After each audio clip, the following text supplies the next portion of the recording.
I am Ivy Blake, 52 years old. For the last 19 years, I served as the Senior Logistics Coordinator at Ashford Steel Components, a quiet but essential pillar in our city's industrial sector. I was not flashy. I was not loud. I was simply the woman who made sure everything worked, quietly holding the threads together behind the scenes while others took the credit and the spotlight. But that morning, everything changed. "We do not need old women like you dragging this place down," she said.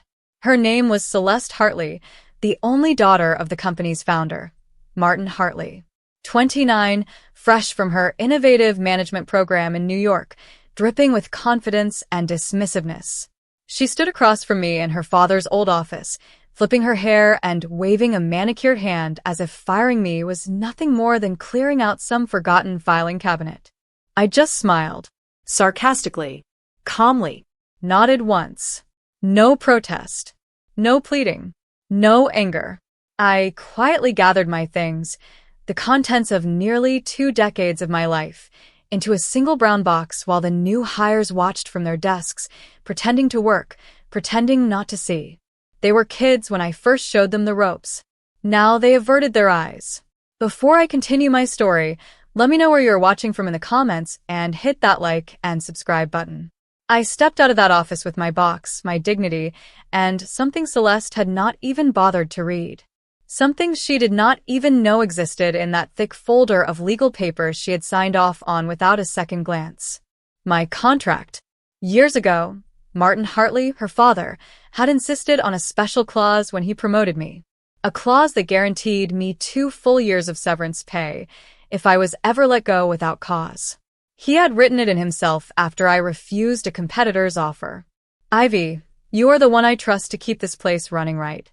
If anyone ever forces you out, you will not walk away empty-handed." His words, his signature, his protection. But Celeste? She never read it. As I carried that box to my car, my phone buzzed in my coat pocket. A message from Marcus Glenn, my attorney and old friend. "Ivy, "She fired you without cause? call me. Now." I sat behind the wheel, gripping the steering wheel lightly, staring at the building in the rearview mirror. It was strangely peaceful. I was not angry. I was not afraid. I was waiting for what would come next. And it came the very next morning. I was at home, sipping my tea, when my phone lit up again. Marcus. His voice calm, but edged with quiet excitement. "Ivy, her father just called me. She did not check the contract. He is furious. Get ready. You're going to enjoy this." Later that day, the inevitable happened. Martin Hartley stormed into the office she now claimed as her own. "Why the hell did you do that?" he shouted so loudly the staff down the hall heard him. "Do you even read contracts? Do you have any idea what this is going to cost us?" I could almost see Celeste's face draining of color. But this was just the beginning, because I was not going to simply take my severance and disappear. No. Celeste's mistake was far greater than firing me. She had no idea what I knew about the company, about its hidden flaws, about the quiet network of suppliers and clients that made or broke deals, about the people who actually kept the machines running, the orders flowing, the clients loyal. I was not just an employee. I was the quiet backbone of the operation. Without me, cracks would spread and fast. Marcus met me for coffee that afternoon. "Do you want revenge, Ivy?" he asked, his eyes steady. "Because this clause gives you a fortune. But you could do more than walk away rich. You could bring the whole empire down if you want to." I took a slow breath. The memory of Celeste's mocking smile was still fresh. "I do not want to destroy what Martin built," I said. "But I will not let his daughter ruin it, either. I have no taste for ruin. Only for justice. And maybe a little correction." A plan began to form. Carefully, slowly, like a quiet machine winding up in the background. I still had friends inside. Old colleagues who trusted me more than they trusted her. Vendors who still called me when orders were wrong. Clients who remembered who saved their shipments when the new managers panicked. I would show Celeste Hartley what happens when you underestimate the old woman you just threw away. And so, as the days passed, the cracks began to show. Orders went missing. Deliveries were late. Vendors grew nervous. Rumors spread. Celeste blamed the staff, but the staff did not trust her. They called me, whispered, asked for advice. And I gave it, carefully steering the ship toward uncertainty. It was not sabotage. It was truth. The company was a delicate machine, and without me, the gears no longer turned the way they should. 2 weeks after my firing, Marcus called again. She wants to meet, he said. Her father is making her. Be at his office tomorrow at 9. I arrived early. Celeste was already there, pale, tense, avoiding my gaze. Martin stood behind his desk, arms folded, face like stone. Ivy, he said slowly. Tell her what she missed. I laid the contract on the desk, pointed to the clause. Read it aloud. Celeste's face crumpled with every word. 2 years full salary. Benefits. Retirement package secured. Severance beyond what any normal employee could dream of. Do you understand now? Martin said, his voice low and angry. What this mistake cost us. Celeste could not speak. But I was not done. Mr. Hartley, I said gently. This contract is only part of the problem. She has made other choices. Dangerous ones. Choices that will cost this company far more if left unchecked. His eyes locked on mine. What do you mean? I opened my folder. Letters from vendors. Emails from clients. Reports of confusion, delays, missed orders. Proof of the quiet unraveling of the system she thought she could run without me. Silence filled the room. Finally, Martin sighed. Deep. Resigned. I need your help, Ivy. To fix this. Before it is too late. Celeste turned sharply. No. She cannot. Quiet, Martin said. You lost the right to object. I watched her sink into the chair. Angry. Defeated. Silent. I turned to leave. Ivy, Martin said. What do you want? I smiled, calm, sure. Nothing you can give today. Let her learn what real leadership costs. When she is ready, maybe I will come back. Until then, watch carefully. The company you built is not hers yet. As I stepped into the hallway, the staff glanced up, hopeful, curious. I nodded once. Calm. Untroubled. The beginning of my quiet revenge had only just started. I returned home that evening, the faint smell of rain hanging in the air. The house was quiet, too quiet after the noise and tension of that meeting. I sat by the window with a warm cup of tea in my hands, watching the sky darken. My mind was anything but quiet. It was strange. I had imagined the day they would let me go. I thought it would hurt. I thought I would feel lost, small, unwanted. But instead, I felt power. A quiet, steady strength I had not let myself feel in years. For 19 years, I was the woman who smoothed things over, kept the machines running, made the calls nobody else wanted to make. I stayed late. I answered weekend emails. I knew which suppliers were patient and which clients were close to walking away. Celeste Hartley thought firing me was the end of the old ways. But she forgot the most important truth of all. Experience cannot be replaced by confidence. And now, that experience was free to move. 2 days after the meeting in Martin Hartley's office, my phone buzzed again. It was Darren Long, the warehouse supervisor. A good man. Hardworking. Honest. Ivy, he said, voice low. We have got problems. Serious ones. Tell me. The new assistant Celeste hired? She cut our overtime budget. Orders are stacking up. Shipments are running too, sometimes 3 days late. Clients are calling. The vendors are asking questions. It is bad. I smiled unseen. And, does she listen? Darren sighed. She said I was overreacting, that we would adjust. I nodded to myself. This was worse than I thought. Celeste was not just inexperienced. She was arrogant, blind to the fragile network her father and I built. Keep your head down, Darren. Document everything. I will guide you. Ivy, are you sure you want to get involved in this? I paused. I will not stand by and let this company fall apart because of her pride. Martin built it. I kept it running. She does not get to ruin that without a fight. When I ended the call, Another message arrived.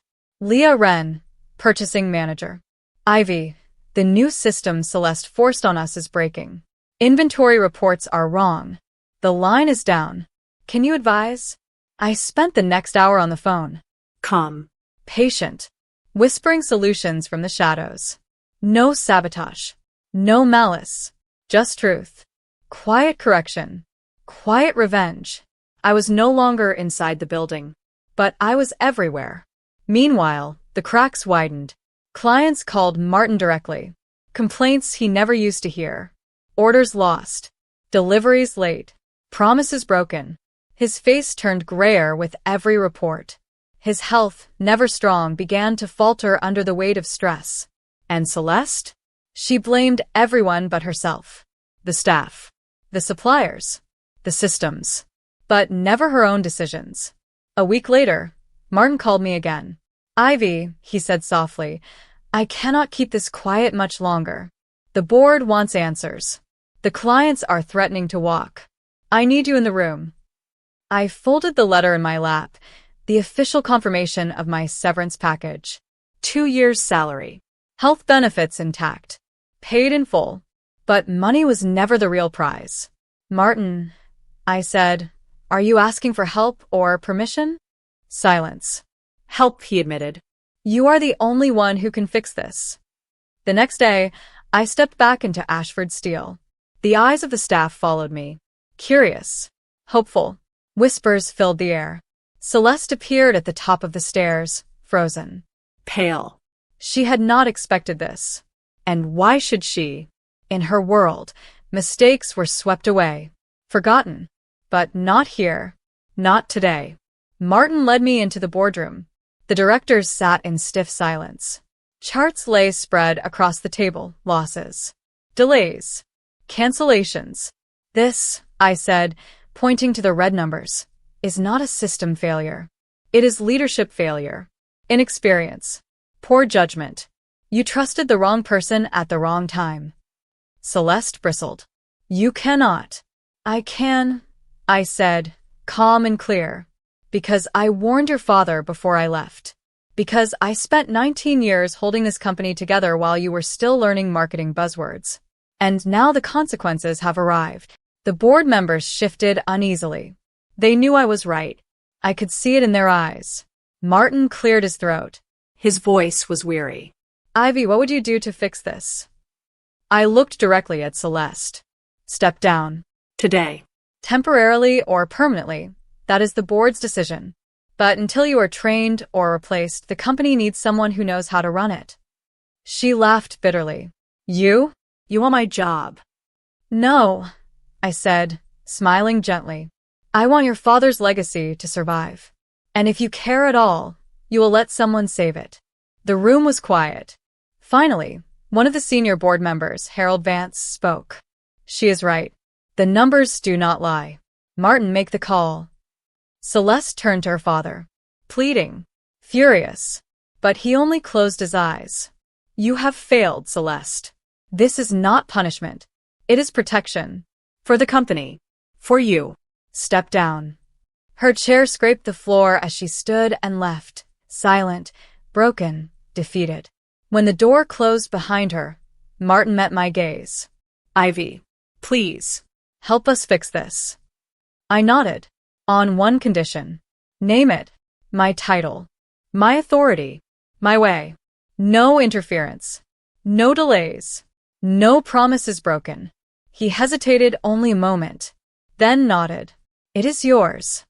And so I returned, not as the quiet woman behind the curtain, but as the true hand on the wheel. The staff welcomed me. The suppliers breathed easier. The clients returned. Slowly, the machine began to turn smoothly once more. As for Celeste, she vanished for a time, humiliated. But I knew she would return someday. Wiser, humbled, perhaps ready to truly learn. Until then, the company was safe, strong, and I was no longer the invisible woman in the background. I was the quiet power no one saw coming. The first days of my return were harder than I expected. Ashford Steel was broken in quiet ways. Small things, an incomplete order here, a missing part there. Clients who no longer answered calls. Suppliers who delayed deliveries, expecting trouble. A dozen tiny cracks that together could sink the whole ship if left unfixed. I walked the factory floor myself, clipboard in hand, like I had done in the early years. The smell of hot metal and machine oil filled the air. The workers paused as I passed. Some nodded. Some smiled. All of them watching closely. They remembered me. They knew I had built this place alongside Martin Hartley. And now they saw who had returned to save it. Miss Ivy, Darren Long called softly as I passed the loading dock. The schedule you made for us last night? It worked. 3 deliveries went out on time this morning. No errors. Good. Keep going. Watch every step. We will. It feels like old times. I smiled. It feels like survival. Upstairs, I sat in the office that had once been mine before Celeste changed everything. Her expensive chair still smelled of her perfume. Her planner, abandoned on the desk, still open to the day she was removed. I closed it gently. Then I made a new list. A real one. First, contact the top 10 clients personally. Rebuild trust. Second, renegotiate delayed vendor contracts. Pay small penalties to clear the way. Third, review every department personally. No delegation. Martin Hartley knocked and entered slowly. You are working late again. Someone has to. He sighed, looking older than I remembered. Ivy, I cannot undo what she did. I thought maybe she would grow into the role. She did not. No, I said gently. She was not ready. But you can still save the company. If you let me fix it. His eyes met mine. You already are. He laid a folder on the desk. A quiet gesture. Important. I called the board today. We voted. I opened the folder. Inside, an offer. Chief Operating Officer. Full authority. No time limit. No interim title. You want me to run it officially? He nodded. You already do. This makes it law.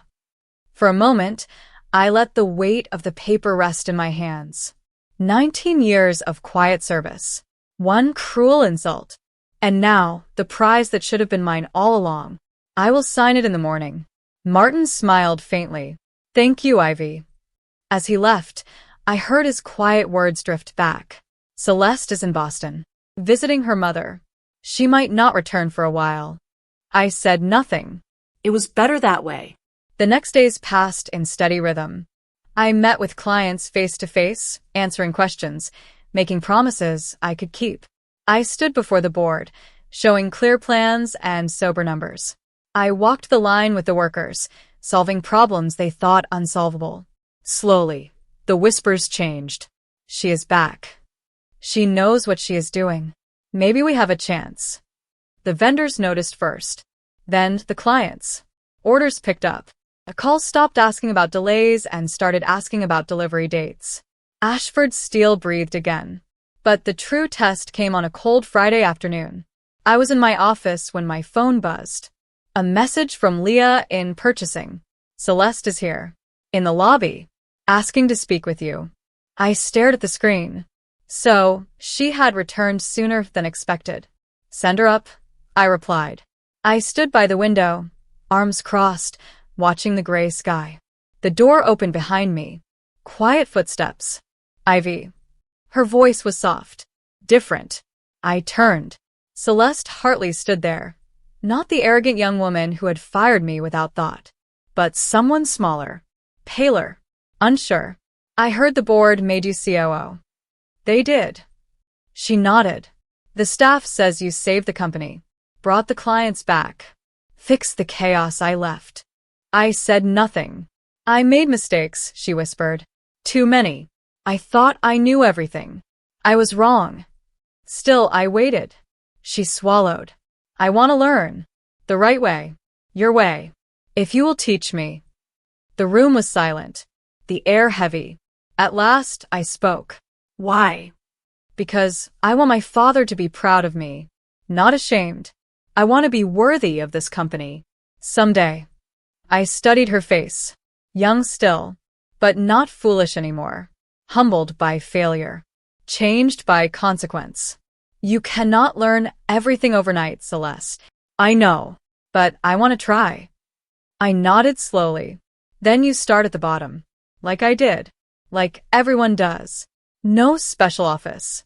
No title. Just work. She blinked. You are serious. Completely. If you want to earn this place, prove it. From the floor up. She hesitated, then straightened. I will. Good. Report to Darren in the warehouse on Monday. 6 a.m. A faint smile touched her lips. Thank you, Ivy. Do not thank me yet. As she left, I turned back to the window. The company was safe. Strong. The future, uncertain but full of hope.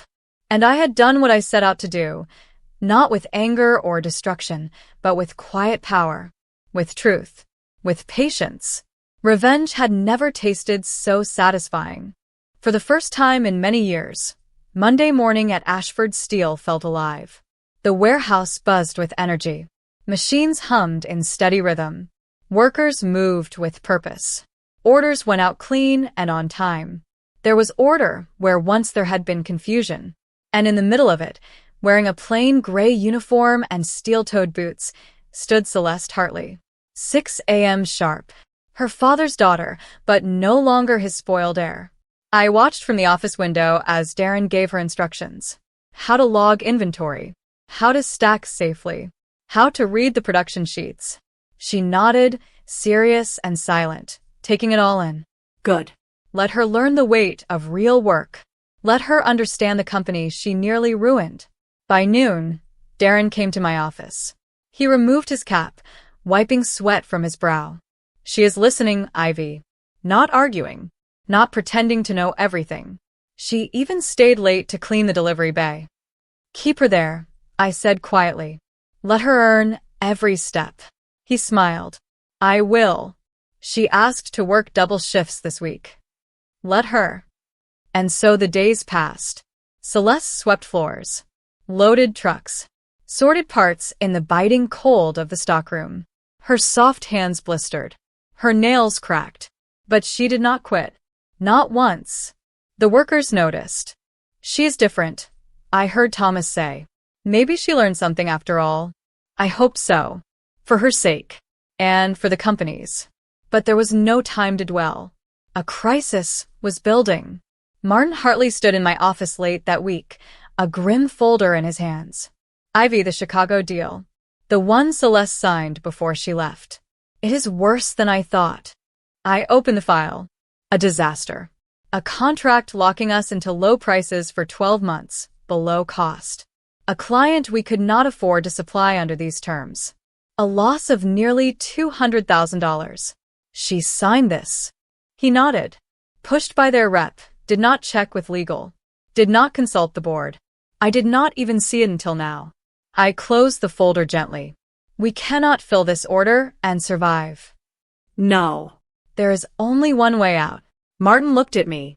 Cancel it. Pay the penalty. Take the hit now, or bleed for a year. His face tightened. It will cost us $50,000. Better than $200,000. And better than losing the trust of every other client when we fail to deliver. Silence. Then he sighed. Do it. You are right. I made the call that afternoon. The client's voice was sharp. Angry. Breaking contract? You will never work in Chicago again. I am not afraid of that, I said calmly. We will take the penalty. Cash tomorrow. But you will not drag this company down. He cursed. Threatened. But he accepted. One wound sealed.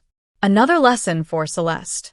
That evening, as the factory lights dimmed, she came to my office. Hands red from the cold.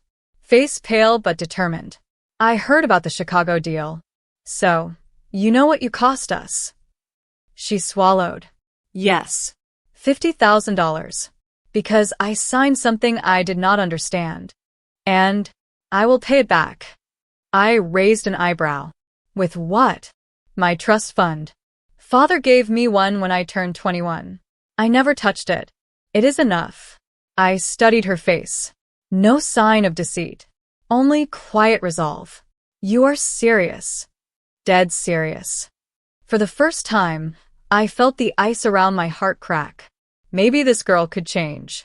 Tell your father what you just told me. Then we will see. The next day, she did. I was there when she spoke to him in the boardroom. Father, the penalty for my mistake. I want to cover it with my own money, not the company's. It was my fault. My debt. Martin sat silent for a long time. Then he nodded. Good. That is how leaders learn. The board agreed, and the mood in the room shifted. They no longer saw Celeste as the careless child who nearly destroyed the company. They saw her as something new, a student, a worker, maybe someday a leader. As the days turned into weeks, the company grew stronger. New orders came in, old clients returned, profits rose. And one cold Friday evening, Martin Hartley stood in my office with a quiet smile. Ivy, the board has a proposal. He laid another folder on my desk. I opened it. Chief Executive Officer. Not temporary. Not interim. Full title. Full authority. I thought you should have the job officially, he said softly. You saved Ashford Steel. Twice now. No one else deserves it. I looked at him. At the company I had rebuilt from ruin. At the future I had carved from betrayal. I accept. He smiled. Good. You earned it. As he left, Celeste passed him in the hall. She paused at my door. Congratulations, she said simply. Thank you. I will not let you down. I promise. I believe you, I said. But remember, trust is earned. Every day. She nodded. I will earn it, like you did. I watched her walk away. Perhaps, in time, she would be ready. But for now, this was my company. My victory. Quiet. Patient. Complete. The best kind of revenge. Spring came slowly that year. For the first time in many months, the air in Ashford Steel smelled not of fear or uncertainty, but of quiet confidence. Orders flowed steadily. Machines ran without breakdowns. The workers moved with purpose, not because they were afraid, but because they believed. And at the center of it all stood me, Ivy, Chief Executive Officer. The title still felt strange when I heard it spoken aloud. But it was real. Solid. Mine. I had taken back the company they tried to steal. I had rebuilt what they tried to break. And I had done it without shouting, without revenge and fury. My revenge was quiet, methodical, impossible to undo. On a warm Monday morning, Martin Hartley came to my office, smiling for the first time in many months. Ivy, he said gently, I am stepping down from the board next month. I looked up. You are retiring for good? He nodded. Finally. I trust the company now. I trust you. And I think Celeste has changed more than I dared hope. She wants to stay. To learn. She asked if you would keep training her. I sat in silence for a moment. She is doing the work? Every day. No complaints. No shortcuts. The men on the floor respect her now. Even Darren said so. That surprised me. Then she can stay. But no special treatment. She earns every step, like I did. Martin smiled. I knew you would say that. I watched him leave. The man who had once given me a job when I was young and unsure. Now the circle closed. I was the leader. He could rest. In the weeks that followed, Celeste did what few thought possible. She proved herself. She worked double shifts without complaint. She learned to operate the equipment. She filled in when the line foreman was sick. She stayed late to fix inventory errors. The other workers, men and women twice her age, nodded to her when she passed. Not because she was the boss's daughter, but because she was earning her place. And slowly, carefully, I let her rise. Warehouse to assembly. Assembly to planning. Planning to logistics. Not fast. Not easy.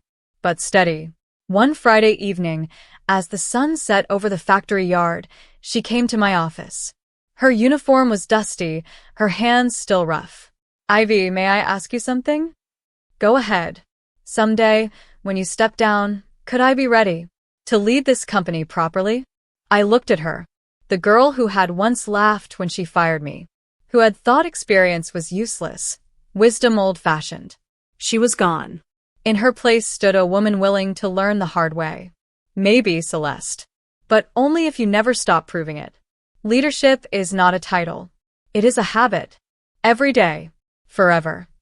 She nodded. I understand. I leaned back, studying her face. You made mistakes. Costly ones. But you faced them. Paid for them. Changed because of them. That is rare. And valuable. She smiled faintly. Because of you. No. Because you chose to listen. You could have run away. Blamed everyone else. But you stayed. She swallowed. Thank you for giving me the chance to fix what I broke. You earned that chance yourself. As she turned to go, she paused. Father is proud of you, you know. He said, you saved everything he built. And made it stronger. I smiled quietly. So did you. In the end. When she was gone, I stood and looked out the window. The yard below was busy with the last shift. Trucks loaded. Orders shipped. Workers laughing softly in the spring air. A company alive again. A legacy restored. And me standing at the top. Not because I had fought with rage or revenge and heat, but because I had waited. Watched. Moved when the time was right. The best revenge was not fury or destruction. It was quiet success. Total. Unstoppable. Satisfying. As I turned off the lights and stepped into the evening, I knew the truth. I had won, and no one could take it from me again.